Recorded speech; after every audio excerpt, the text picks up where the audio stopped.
Seja bem-vindo ao canal católico A Palavra de Vida. Meu nome é Marcelo Hatakeyama, sou catequista das mídias sociais e da internet. Desde já eu venho pedir o seu apoio. Dá um joinha nesse vídeo e se inscreve no nosso canal se você não for inscrito, tá? Fazendo o favor. Muito obrigado. E vamos para o vídeo de hoje. A história da Igreja Católica. A Idade Média. E vamos para o vídeo de hoje. Entre o medo e a esperança. E a gente continua nesse bonito livro, Cristianismo, 2000 anos de caminhada. E vamos da página 117 a 120. Irmãos e irmãs, vamos acompanhar esse vídeo com toda a paciência, com toda a atenção, com todo o amor que temos às coisas de Deus, tá bom, gente? Vamos lá, vamos assistir esse vídeo, o vídeo de hoje. Bom dia, minha gente! Bom dia, irmãos e irmãs! Aqui ainda é de dia, a gravação desse vídeo, mas se ainda for tarde, então boa tarde. Se for de noite, você está assistindo à noite, boa noite. Tudo bem com vocês? Como é que está a família de vocês? Ah, isso aí, graças a Deus, né? E aí, gente, está gostando de acompanhar os vídeos da história da Igreja Católica em Idade Média? Se você perdeu algum vídeo, não tem problema. Tá tudo lá na playlist lá, Igreja Católica na Idade Média, tá? Aí você procura lá, vai lá assistindo com calma, sem pressa, tá bom? Não esquece de dar o joinha, nem se inscrever no nosso canal, como sempre peço todos os vídeos, né? Eu conto com o apoio de vocês, tá bom? Muito obrigado. Irmãos e irmãs, o vídeo de hoje é falar entre o medo e a esperança, né? Que o nosso bonito livro Cristianismo, né? Vai nos falar. Mas antes de a gente entrar nessa parte, vamos fazer uma pequena recordação do vídeo passado, do vídeo antes desse, que falou sobre a penitência tabelada. A gente viu que existia um sacramento da penitência, né? Que era muito rigoroso e que era tão rigoroso que a pessoa só podia receber no início uma vez na vida e só o bispo podia administrar esse sacramento, né? Então a pessoa tinha que cumprir várias tarefas, né? Para poder receber o perdão de Deus, era desse jeito. Mas aí, com o passar do tempo, as coisas foram evoluindo e se esclarecendo. Então, o sacramento da penitência passou a ser administrado mais vezes, depois ele passou para as indulgências, né, que é o perdão né, das faltas cometidas pelo pecado, né? Então, depois, né, lá no século lá no século XII, né?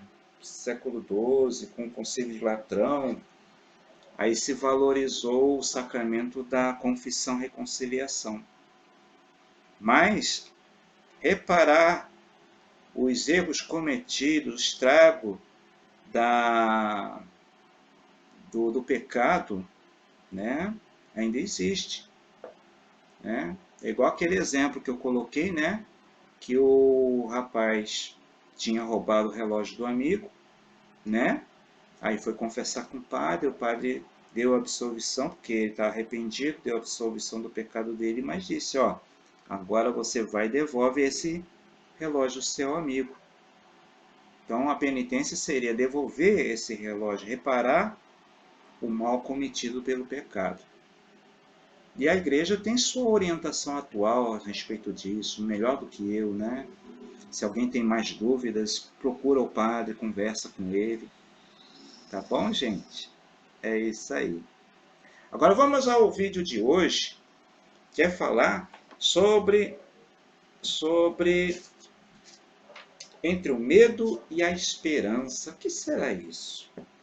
Vamos ver aqui, começando na página 117. Um sopro de evangelho renova as práticas penitenciais do século XIII. Redescobre o sentido evangélico da pobreza e luta-se contra o luxo, o aburguesamento de muitos cristãos, inclusive bispos e abades. Mas, sobretudo, há um renovado amor a Cristo, a pregação do Evangelho. As grandes figuras, São Francisco de Assis, São Domingos, marcam toda a vida da Igreja.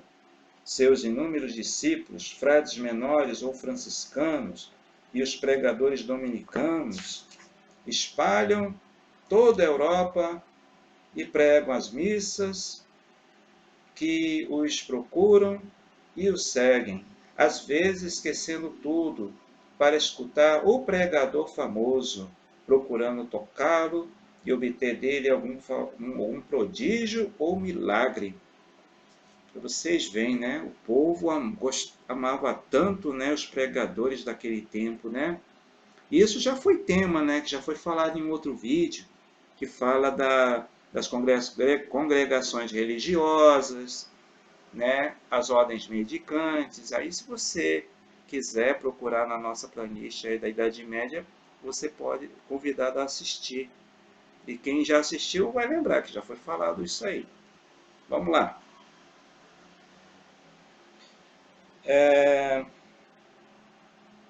Então,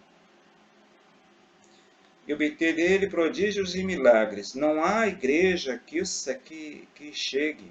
É preciso pregar nas praças e nos campos. Alguns nomes famosos de pregadores ficaram na memória do povo e foram retratados nas paredes das igrejas e dos palácios. Vê como os pregadores na Idade Média, os pregadores do Evangelho, né? Eles eram famosos e reconhecidos, né? Pelo povo, né? Alguns primam pelo equilíbrio e pelo admirável bom senso, né? Como foi São Francisco, com que orientam a vida cotidiana de seus fiéis, também como foi São Domingos de Gusmão, né?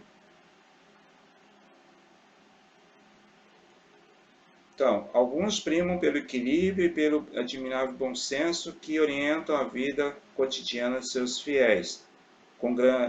Aí que tem outro exemplo, né? Como o grande Bernardino de Sena, que viveu entre 1380 e 1444. Ele era franciscano e era santo, também foi canonizado, viu? São Bernardino de Sena, franciscano, viu?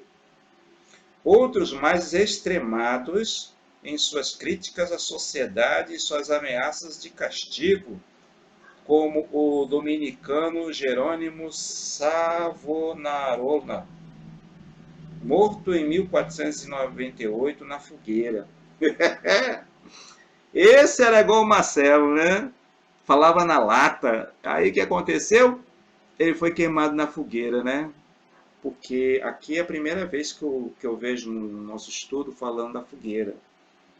Porque aí começou as lideranças políticas, vamos dizer assim, as lideranças da sociedade, né?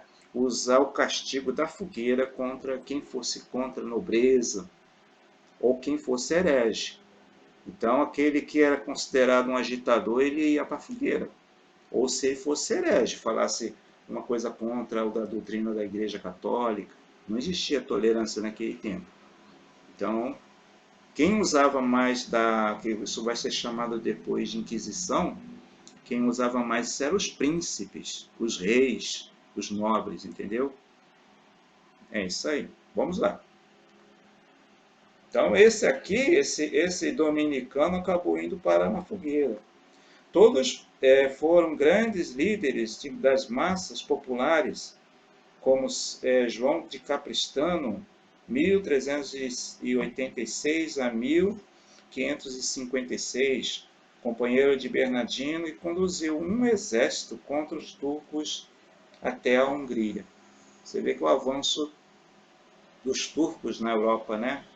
A gente já viu a questão dos muçulmanos, do islamismo, lembra das cruzadas? Então tem um vídeo também aí no nosso canal. Vamos lá. No final do século XIII, a pregação da penitência parece assumir tons mais violentos, sangrentos mesmo. Penitência, né? O tema do passado, né? Do vídeo passado. E é de 1260, o primeiro movimento conhecido de flagelantes.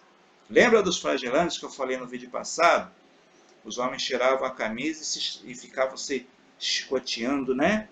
Para poder pagar os pecados deles, para poderem ser perdoados por Deus. Eles pensavam desse jeito, né? Hoje não é assim, não. Né? Eles formam procissões que vagueiam de cidade em cidade, as costas nuas, o rosto muitas vezes escondido por um capuz. Eles se açoitam com disciplinas até o sangue escorrer, mas sua mensagem é pacífica.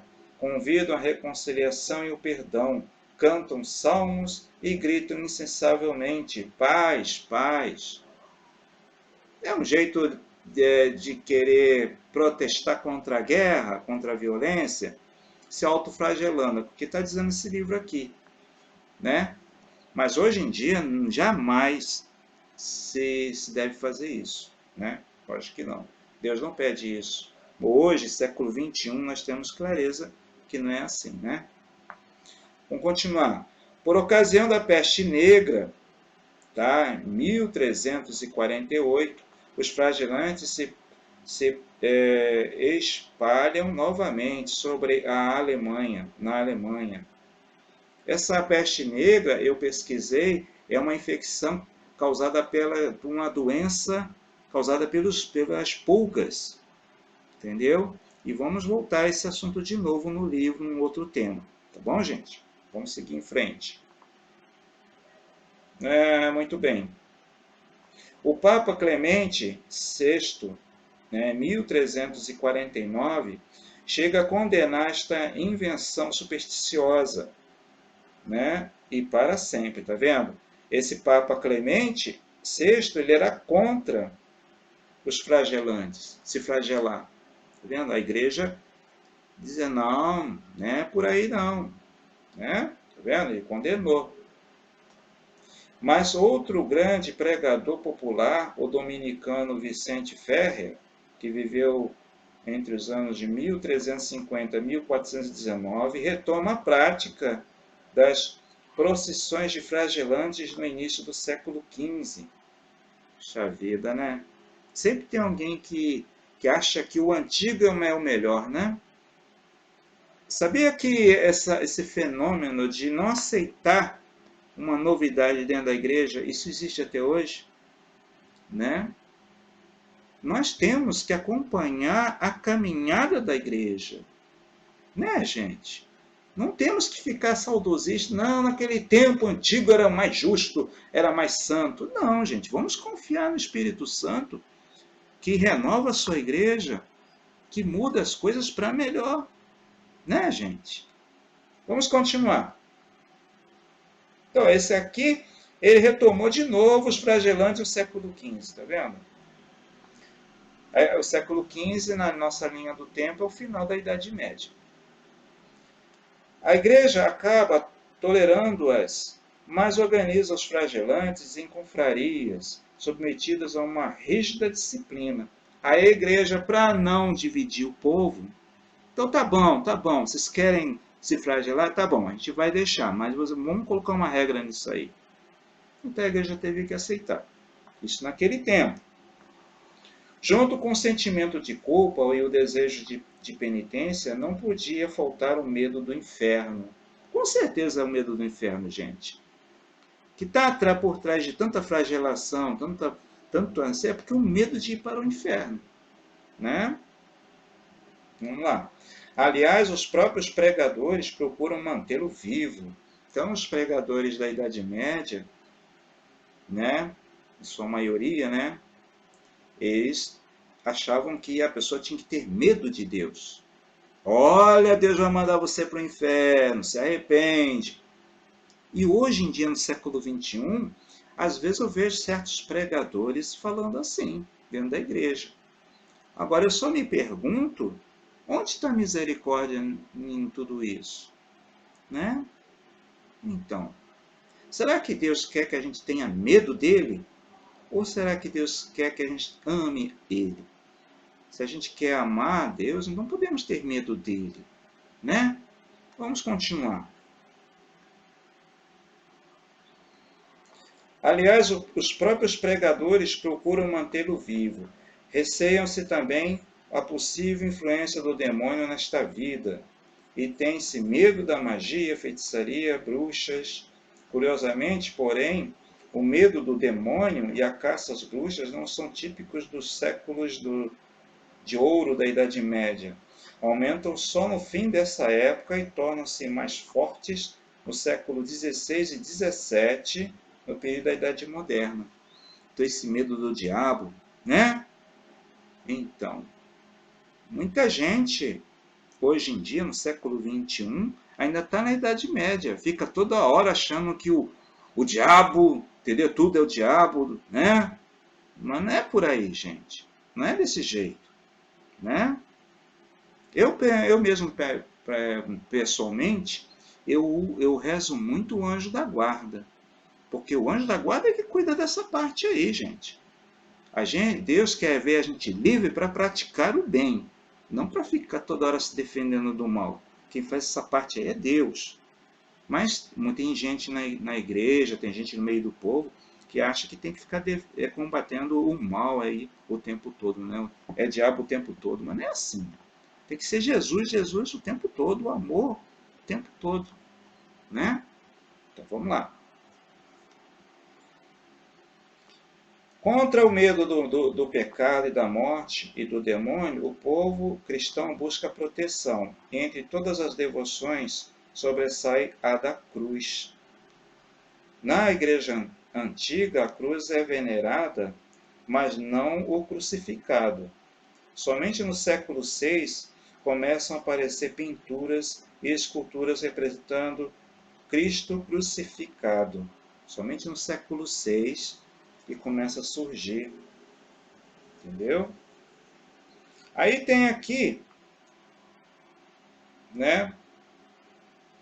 Tem aqui uma figura no livro que eu queria mostrar para vocês, que é a mais antiga representação de Jesus crucificado, ó. Tá vendo aqui? É a mais antiga, ó. Tá? Diz assim: a mais antiga representação de Jesus crucificado é esta. Trata-se de um painel de madeira da Basílica de Santa Sabina, em Roma, no ano de 432, depois do fim das perseguições, né? Então, faz parte de uma série de painéis que mostram a catequese do batismo. Aqui é lembrada a profissão de fé do bom ladrão. O crucifixo não era usado nas igrejas cristãs até o século VI. Quer dizer que do século VI é que começou o uso do crucifixo. Tinha até a cruz, mas sem o crucificado, entendeu? Tem algumas igrejas protestantes, né, que até usam a figura da cruz como símbolo, mas sem o crucificado. Então eles estão mais naquela tradição antiga lá, né? Vamos lá. Vamos ver, isso estou falando nos dias de hoje, tá bom? Mas vamos voltar à Idade Média. Aí as primeiras representações de Jesus crucificado. Mas nos séculos XIII a XV, a devoção popular se aproxima muito do bom Jesus, do crucifixo, do Senhor morto. O povo sente identificado os sofrimentos de Jesus, venera os símbolos da sua paixão, a cruz, os pregos, a coroa, os espinhos. Cria-se a Via Sacra, ou Via Crucis, está vendo? Do século XIII em diante, é que vem aquele costume da Via Sacra. Tá vendo? Aí agora a gente viu de onde começou, na Idade Média, tá vendo? Cria-se a Via Sacra, ou Via Crucis, e assim a Santa Cruz é levada como sinal de fé e de esperança, e marcará até mesmo a terra do Brasil, onde continua a pregação do Evangelho, e muitos homens e mulheres encontrarão o caminho da penitência. Então, aí aqui a gente vê as figuras, né? As figuras das cruzes, vários tipos de cruzes que surgiram desde a Antiguidade até a Idade Média, tá vendo? Aí, ó, tá vendo? Isso aí. Então, há vários tipos de cruz. E nós usamos esta aqui, né? É isso aí. Então, a gente vê que o uso, né, do crucifixo começou a partir do século VI. Irmãos e irmãs, muito obrigado por você ter assistido esse vídeo até o final. Obrigado pela sua atenção, sua paciência, principalmente seu amor às coisas de Deus. Quanta coisa boa a gente está aprendendo nesse estudo juntos, né? Muito legal, né? Até o próximo vídeo, gente. Se Deus quiser, que a gente vai falar sobre o quê? Sobre as devoções populares. Tá acabando, tá? As devoções populares, tá bom? Então, um abraço a todos e louvado seja nosso Senhor Jesus Cristo. Para sempre seja louvado. Muito obrigado a você que assistiu esse vídeo até o final.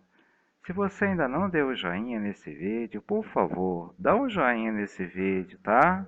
E se inscreve no nosso canal se você ainda não é inscrito. Muito obrigado. Até o próximo vídeo, gente. Louvado seja nosso Senhor Jesus Cristo. Para sempre seja louvado.